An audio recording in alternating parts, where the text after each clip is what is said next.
on all of my RC airplanes in the low wing, kind of a general aviation RC airplanes, this is, I mean, I have like the air tractor, which is a really fantastic one, but I think that like the air tractor and this Cirrus SR-22T, they are my favorites.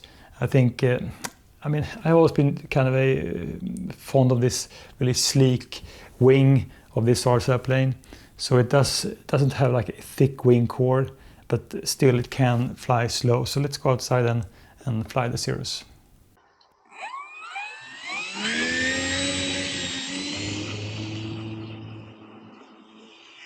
So it gets up really easy, the Cirrus.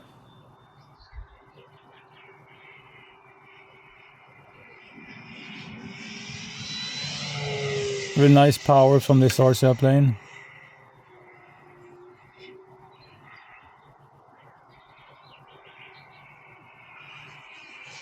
It's a super rock steady RC airplane to fly.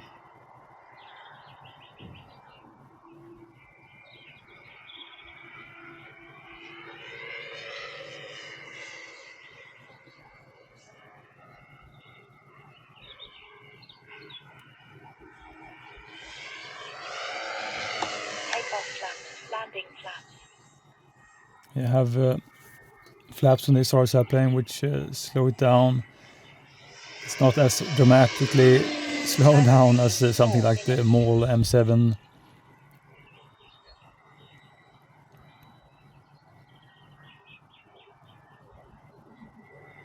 But it does make it fly slower at least.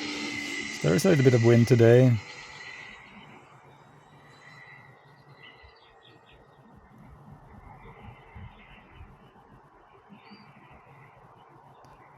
And just to get this one down. And landings with this plane then always takes a little bit of effort, because you have to be on your toes and just have the right amount of speed and angle when you land it, and just do a nice flare at the right moment, otherwise it will just bounce. So I had a lot of speed here, but I know that this RC plane can also tip stall if you fly it too slow.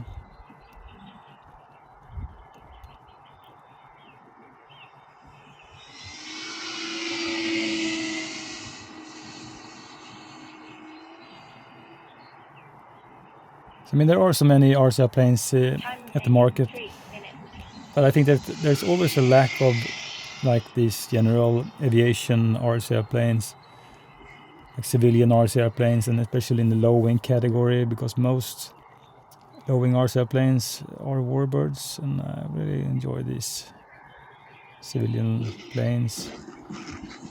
So I mean, you surely experience some bouncing on this Cirrus, because the landing gears are so stiff. So that's why usually when I fly this RC airplane, I just practice on landings, because it is one of the more difficult RC airplanes. You have to get down in a good way.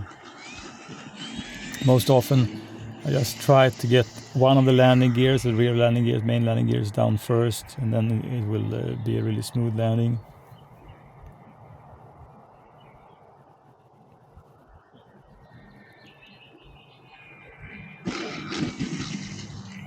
I mean, sometimes it's difficult to judge speed also, because it is a larger RC airplane with a little bit of weight to it, so it doesn't slow down as well as, like I said previously, than the MAL M7. So you carry a lot more speed.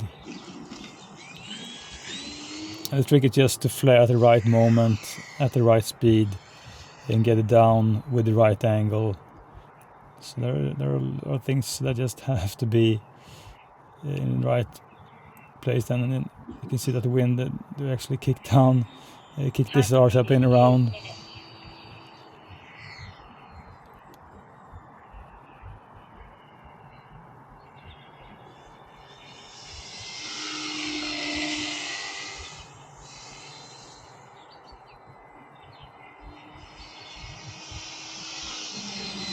I'm doing kind of tight rudder turns and just try to keep it kind of level. I had one of the first rounds I flew this RC airplane, and I had it at too low speed and I tip stalled it, so You can see that I have the wrong angle. But surprisingly enough, this nose gear then, it just looks so vulnerable, but it just held up so far on even bad landings I had with this RC airplane. You can see the wind is kind of unpredictable.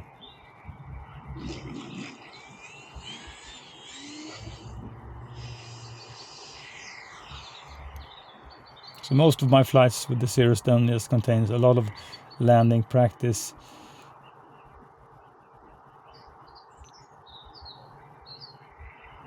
You can see, well, sometimes, I mean, when the wind gusts just interfere with your approach, and you just misjudge thing, it bounces around. But as I said, no damage so far.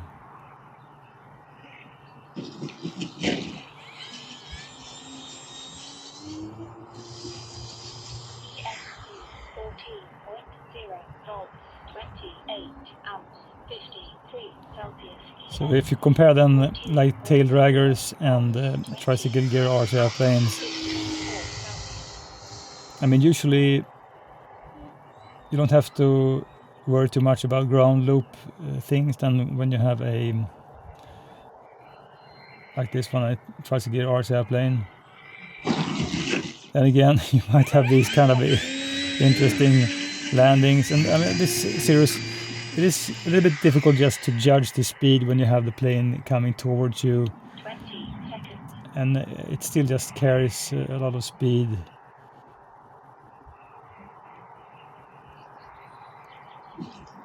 I mean, when you have wind gusts, it's kind of unpredictable how you get this one down, but it's really fun and an interesting challenge nevertheless. I'm having a really great time to fly this one. Every time I bring this one to the flying field, I think it's a fantastic scale-looking RC airplane. So, I mean, I just want to fly this one scale and do like more gentle aerobatics, and I think it's just a fantastic one. I have replaced the rudder servo in mine just because I had like a hard landing, and the plastic gear then broke. So, I mean, rudder servos should always be metal gear servos. Then will just hold up really great over time. And I surely have some kind of scuff marks on this RC airplane, because when you have a landing, you should really land this one on the mains. But if you just do a little slight mistake, it just starts to bounce. So it is kind of interesting, because if you really want to practice on smooth landings with a tricycle gear RC airplane, I think this is a plane to do it with, because it is kind of tricky in a way. It's kind of easy in a way also, because if you just line it up with full flaps, and you more or less, when you have like 3 feet to the ground, you start just having a lot of back pressure on the elevator. It usually touches down really well, but if you have some sort of bump on the runway, it will just start to bounce and look ugly. So I will just continue to fly this one, and I think it's just one of the most fantastically looking E-Flite RC airplanes in the general aviation kind of area.